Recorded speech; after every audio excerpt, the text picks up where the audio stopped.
ഇത് നമ്മൾ നേരത്തെ കാണിച്ച ബാത്തിങ് ഏരിയയുടെ പുറത്തുനിന്നുള്ള വ്യൂ ആണ്. ഓപ്പോസിറ്റ് സൈഡിൽ നിന്നുള്ള വ്യൂ ആണ്. ഇത് കണ്ടോ, ഇതിലെയാണ് വെള്ളം വരുന്ന ഒരു പാസേജ്. അതുപോലെ തന്നെ നാച്ചുറൽ സ്റ്റോൺസ് കൊണ്ടാണ് ഈ മൊസൈക്കുകളെല്ലാം പൂർണ്ണമായിട്ടും നിർമ്മിച്ചിട്ടുള്ളത്.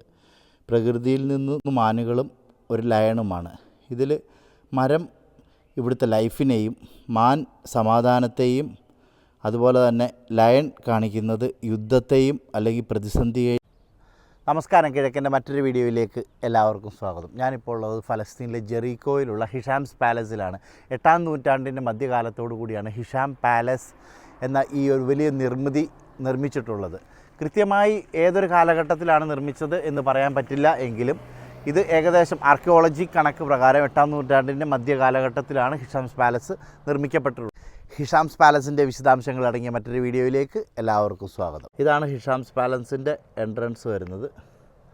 ഇതിൽ നമുക്ക് അകത്തേക്ക് പോയി നോക്കാം എന്താണ് ഇതിൻ്റെ ഡീറ്റെയിൽസ് എന്നുള്ളത്. മിഡിൽ ഈസ്റ്റിലെ ഏറ്റവും ഓൾഡസ്റ്റ് ആയിട്ടുള്ളതും ഏറ്റവും വലിയതുമായിട്ടുള്ള, അതായത് ഓൾഡസ്റ്റിൽ ഏറ്റവും വലുതായിട്ടുള്ള മാർബിൾ ഫ്ലോറിംഗ് ഉള്ളത് ഹിഷാംസ് പാലസിനാണ്. അന്നത്തെ സുൽത്താനായിരുന്ന ഖാലിദ് ഹിഷാം ബിൻ AD 724 ഇത് പണി കഴിപ്പിച്ചത്. അതിനുശേഷം AD 749 എർത്ത് കേക്കിലാണ് ഇതുപോലെ പൂർണ്ണമായിട്ടും നശിപ്പിക്കപ്പെട്ട ഒരവസ്ഥയിലേക്ക് എത്തിച്ചേർന്നത്. ഇതെല്ലാം ആ കാലഘട്ടത്തിലുള്ള നിർമ്മിതികളാണ്. നമ്മുടെ നാട്ടിൽ അല്ലെങ്കിൽ ഇന്ത്യയിലൊക്കെ ഒരുപാട് ഇതുപോലത്തെ പഴയ കാലഘട്ടത്തിൻ്റെ നിർമ്മിതികൾ നമുക്ക് കാണാം. സോ ഇന്ത്യയിൽ നിന്ന് വന്നിട്ടുള്ള നമ്മളെ സംബന്ധിച്ചിടത്തോളം നമ്മൾ ഒരിക്കലും ഇത് എക്സൈറ്റ് ചെയ്യിപ്പിക്കുന്ന ഒന്നല്ല. പക്ഷേ ചരിത്രത്തിൽ ഇതിൻ്റെ അറബിക് കാലഘട്ടത്തിൻ്റെ ചരിത്രത്തിൽ ഇതിൻ്റെ പ്രാധാന്യം ഭയങ്കര വലുതാണ്. കണ്ടോ, അന്നത്തെ ഇരിക്കുന്ന കസേര പോലുള്ള സംവിധാനങ്ങളായിരിക്കണം ഇത്. നമുക്ക് കൃത്യമായിട്ട് ഇത് ഏതൊക്കെ പ്രദേശമാണ് അല്ലെങ്കിൽ പാലസിൻ്റെ ഏതൊക്കെ ഭാഗങ്ങളാണ് എന്ന് നമുക്ക് ഡിഫൈൻ ചെയ്ത് പറയാനായിട്ട് സാധിക്കില്ല. നമ്മൾ നിൽക്കുന്നത് പാലസിൻ്റെ മെയിൻ ഹാളിലാണ്. ഈ പാലസിന് മൊത്തത്തിൽ റൂഫില്ല. റൂഫ് അന്നത്തെ എർത്ത് കേക്കിൽ നഷ്ടപ്പെട്ടതാണ്. പക്ഷെ ഒന്ന് ഇമാജിൻ ചെയ്ത് നോക്കിയേ, ആ ഒരു കാലഘട്ടത്തിൽ എങ്ങനെയായിരിക്കും ഇത്രയും വലിയൊരു പാലസ് നിർമ്മിച്ചിട്ടുള്ളത്. ഇത് ഉറപ്പായിട്ടും സിമൻ്റൊന്നും കണ്ടുപിടിക്കുന്നതിന് മുന്നേ സ്വർക്കയും അല്ലെങ്കിൽ അതുപോലെ തന്നെ കല്ലുകൾ ചേർത്ത് വെച്ചുകൊണ്ട് ഉള്ള അല്ലെങ്കിൽ ഒറ്റക്കല്ലിൽ കുത്തിയെടുത്തിട്ടുള്ള നിർമ്മിതികളാണ് കൂടുതലും തന്നെ. അതുപോലെ തന്നെ ഈ കാണുന്ന സ്റ്റാർ ആ കാലഘട്ടത്തിൽ നിർമ്മിക്കപ്പെട്ടിട്ടുള്ള സ്റ്റാറാണ്. ഇതാണ് ഇന്ന് ലോകം അറിയപ്പെടുന്ന ജെറീക്കോയുടെ വേൾഡ് ഓൾഡസ്റ്റ് സിറ്റിയുടെ സിമ്പലായിട്ട് കണക്കാക്കി വരുന്നത്. ഇത് കണ്ടോ, അന്നത്തെ കാലഘട്ടത്തിൽ ഉപയോഗിച്ചിരുന്ന മാർബിൾ തൂണുകളാണ്. ഞാൻ നേരത്തെ പറഞ്ഞല്ലോ, ഇതിൻ്റെ കൺസ്ട്രക്ഷൻ കൂടുതലും ഉപയോഗിച്ചിട്ടുള്ള സ്വർക്ക പോലത്തുള്ള മെറ്റീരിയലുകളും അതുപോലെ തന്നെ മാർബിളുകളും അല്ലെങ്കിൽ വലിയ വലിയ പാറക്കഷ്ണങ്ങളും കൊത്തിയ ഒറ്റ കല്ലിൽ തീർത്തിട്ടുള്ള തൂണുകളും അതുപോലുള്ള ഭിത്തികളും ഒക്കെയാണ് കൂടുതലുമായിട്ട് ഉപയോഗിച്ചിട്ടുള്ളത്. യുനെസ്കോയുടെ ഹെറിറ്റേജ് പട്ടികയിലുള്ള ഒരു പ്രദേശം കൂടിയാണിത്. ഇതിപ്പോൾ American development of heritage tourism പ്രൊജക്റ്റും അതുപോലെ തന്നെ ജെറീക്കോ ഫലസ്തീൻ ടൂറിസം അതോറിറ്റിയും കൂടെ ഒരുമിച്ചാണ് ഇതിൽ എക്സ്കവേഷനും അതുപോലെ തന്നെ ടൂറിസം ബന്ധപ്പെട്ടിട്ടുള്ള പ്രവർത്തനങ്ങളും നടത്തി വരുന്നത്. കണ്ടോ, ഈ കാണുന്നതെല്ലാം അന്നത്തെ പാലസിലെ ഓരോരോ മുറികളാണ്. എത്രമാത്രം വലിയ മുറികളായിരുന്നു അന്ന് ഉപയോഗിച്ചിരുന്നതെന്ന് കണ്ടോ. ഞാനിപ്പോൾ ഈ വീഡിയോ ചിത്രീകരിക്കുന്ന സമയത്ത് ജെറീക്കോയിലെ ടെമ്പറേച്ചർ എന്ന് പറഞ്ഞാൽ 39. സോ നല്ല ചൂടുള്ളൊരു പ്രദേശം കൂടിയാണ് ഫലസ്തീൻ്റെ നോർത്തേൺ ഫലസ്തീൻ്റെ വരുന്ന ജെറീക്കോ.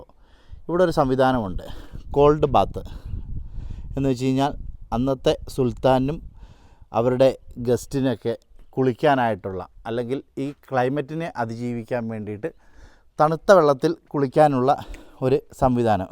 ഇപ്പോൾ നമ്മൾ താഴോട്ടിറങ്ങിപ്പോകുന്നത് ആ കോൾഡ് ബാത്ത് നടത്തിയിരുന്ന സംവിധാനങ്ങൾ പരിചയപ്പെടാനും അല്ലെങ്കിൽ ആ ഒരു സ്ഥലം നിങ്ങളെ കാണിക്കാൻ വേണ്ടിയിട്ടാണ്. ഇത് കണ്ടോ, ആ ഒരു കാലഘട്ടത്തിലൊരു ആർച്ചിൻ്റെ നിർമ്മിതി കണ്ടോ. ഇതെല്ലാം ഇപ്പോഴും എത്രയോ നൂറ്റാണ്ടുകൾ കഴിഞ്ഞിട്ടും ഇതെല്ലാം ഇപ്പോഴും നിലനിൽക്കുന്നു എന്നുള്ളത് തന്നെ വലിയൊരു അത്ഭുതമാണ്. അല്ലെങ്കിൽ അന്നത്തെ ഒരു കൺസ്ട്രക്ഷൻ്റെ മികവ് തന്നെയാണ് തീർച്ചയായിട്ടും അത്. ഇതാണ് കോൾഡ് ബാത്ത് ചെയ്തിരുന്ന സ്ഥലം. അന്നിരിക്കാനൊക്കെ വേണ്ടിയിട്ടുണ്ടാക്കിയതായിരിക്കും ഇത്. അതുപോലെ തന്നെ സുൽത്താൻ ഉംറയുടെ കാലഘട്ടത്തിൽ AD 730 മുതൽ 749 വരെ, 749 ഇത് തകർക്കപ്പെടുന്നത്. 749 വരെ ഉപയോഗിച്ചിരുന്ന മോസ്കാണ് നമ്മളിപ്പോൾ കാണുന്നത്. ആ കാലഘട്ടത്തിൽ ഉപയോഗിച്ചിരുന്നൊരു മോസ്കിൻ്റെ ഉൾവശമാണ് നമ്മൾ ഈ കാണുന്നത്. ഹിഷാംസ് പാലസിലെ ഏറ്റവും ബ്യൂട്ടിഫുൾ ആയിട്ടുള്ള, അല്ലെങ്കിൽ ലോകത്തിലെ ഏറ്റവും ഓൾഡസ്റ്റ് ആയിട്ടുള്ളതും ഏറ്റവും ബ്യൂട്ടിഫുൾ ആയിട്ടുള്ളതുമായിട്ടുള്ള മൊസൈക്ക് ഫ്ലോറിങ്ങിലാണ് ഇപ്പോൾ നമ്മൾ നിൽക്കുന്നത്. അതായത് മിഡിൽ ഈസ്റ്റിലെ ഏറ്റവും പഴയതും ഏറ്റവും വലുതും, പഴയതിൽ ഏറ്റവും വലുതുമായിട്ടുള്ള മൊസൈക്ക് ഫ്ലോറിങ്ങിലാണ് ഇപ്പോൾ നമ്മൾ നിൽക്കുന്നത്. ഇതിൻ്റെ ഒരു തനിപ്പകർപ്പ് നമുക്ക് ബത്ലഹേം ദേവാലയത്തിൻ്റെ ഫ്ലോറിൽ കാണാനായിട്ട് സാധിക്കും. അതായത് 1300 വർഷം പഴക്കമുള്ള ഒരു ഹോളും അതുപോലെ തന്നെ ബാത്തിങ് ഏരിയയുമാണ് നമ്മളിപ്പോൾ ഇവിടെ കാണുന്നത്.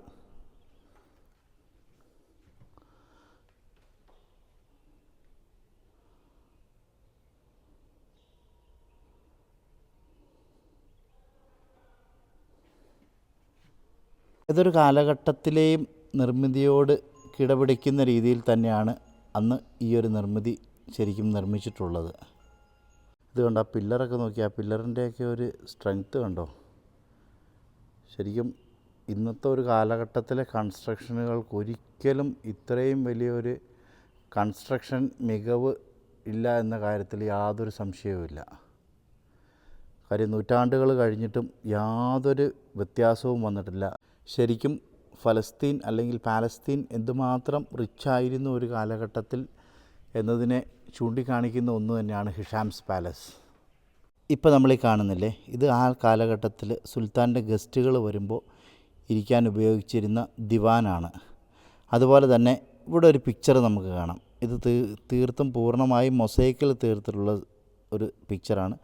ഈ പിക്ചർ വരച്ച് കാണിക്കുന്നത് എന്താണെന്ന് വെച്ച് കഴിഞ്ഞാൽ ഒരു മരവും 3 മാനുകളും ഒരു ലയണുമാണ്.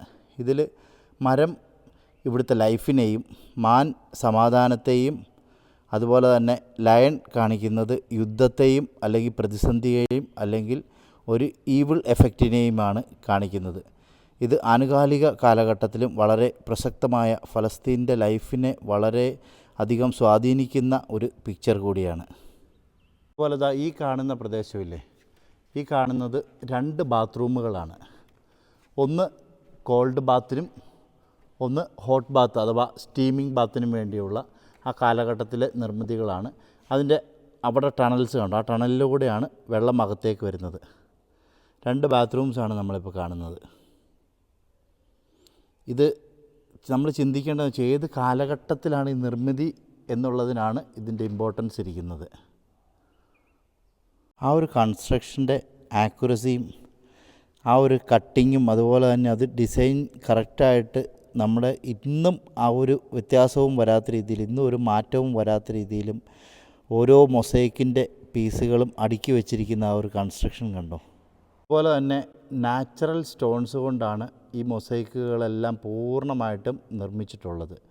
പ്രകൃതിയിൽ നിന്ന് തന്നെ കിട്ടുന്ന ലൈം സ്റ്റോൺ പോലെയുള്ള കല്ലുകൾ ഉപയോഗിച്ചുകൊണ്ടാണ് ഇതിൻ്റെ നിർമ്മിതി പൂർണ്ണമായിട്ടും നൽകിയിട്ടുള്ളത്. അതുപോലെ തന്നെ ഏകദേശം 13 mm വരുന്ന ചെറിയ സ്ക്വയറുകളായിട്ടുള്ള കല്ലുകൾ ചേർത്ത് വെച്ചിട്ട് നാച്ചുറൽ ഗം ഉപയോഗിച്ചിട്ടാണ് ഇത് ഒട്ടിച്ചു വെച്ചിട്ടുള്ളത്. ഇതിൻ്റെ പ്രത്യേകത എന്ന് പറയുന്നത് ആ ഒരു കാലഘട്ടം നമുക്ക് ചിന്തിക്കാൻ പോലും കഴിയാത്തൊരു കാലഘട്ടത്തിലാണ് ഈ നിർമ്മിതികളെല്ലാം നടന്നിട്ടുള്ളത് എന്നാണ് ഇതിൻ്റെ ഏറ്റവും വലിയ ഇമ്പോർട്ടൻസ്. ഇത് നമ്മൾ നേരത്തെ കാണിച്ച ബാത്തിങ് ഏരിയയുടെ പുറത്തുനിന്നുള്ള വ്യൂ ആണ്, ഓപ്പോസിറ്റ് സൈഡിൽ നിന്നുള്ള വ്യൂ ആണ്. ഇത് കണ്ടോ, ഇതിലെയാണ് വെള്ളം വരുന്ന ഒരു പാസേജ്. ഇതുപോലെ പല പാസേജുകളുണ്ട്.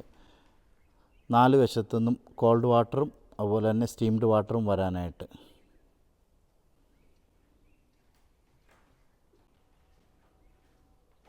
ഇതാ ഈ കാണുന്ന നിർമ്മിതിയില്ലേ, ഇതാണ് ഹിഷാംസ് പാലസിൻ്റെ മിനിയേച്ചർ രൂപം. അന്ന് ഇവിടെ ഉണ്ടായിരുന്ന മിനിയേച്ചർ രൂപം പിൽക്കാലത്ത് 2021 ജപ്പാൻ ടൂറിസം ഡിപ്പാർട്ട്മെൻറ്റിൻ്റെ സഹായത്തോടു കൂടിയാണ് ഇത് കൺസ്ട്രക്റ്റ് ചെയ്തിട്ടുള്ളത്.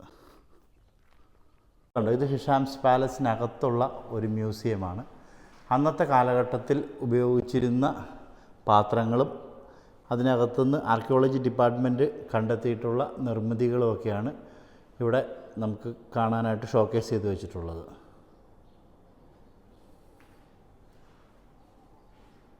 ഹിഷാംസ് പാലസിലെ കാഴ്ചകൾ നിങ്ങൾക്ക് എല്ലാവർക്കും ഇഷ്ടമായി എന്ന് പ്രതീക്ഷിക്കുന്നു. ഈ ചാനലിലെ വീഡിയോസ് നിങ്ങൾക്ക് ഇഷ്ടമാകുന്നുണ്ടെങ്കിൽ തീർച്ചയായിട്ടും ലൈക്ക് ചെയ്യുക, കമൻറ്റ് ചെയ്യുക. അതുപോലെ തന്നെ മറ്റൊരു വീഡിയോയുമായി കാണുന്നത് വരെ നന്ദി, നമസ്കാരം. ഇസ്രായേൽ സംബന്ധമായ ഏതൊരു കാര്യത്തിനും ആർക്കും ഏത് സമയത്തും നമ്മളുമായിട്ട് ബന്ധപ്പെടാവുന്നതാണ്. താങ്ക്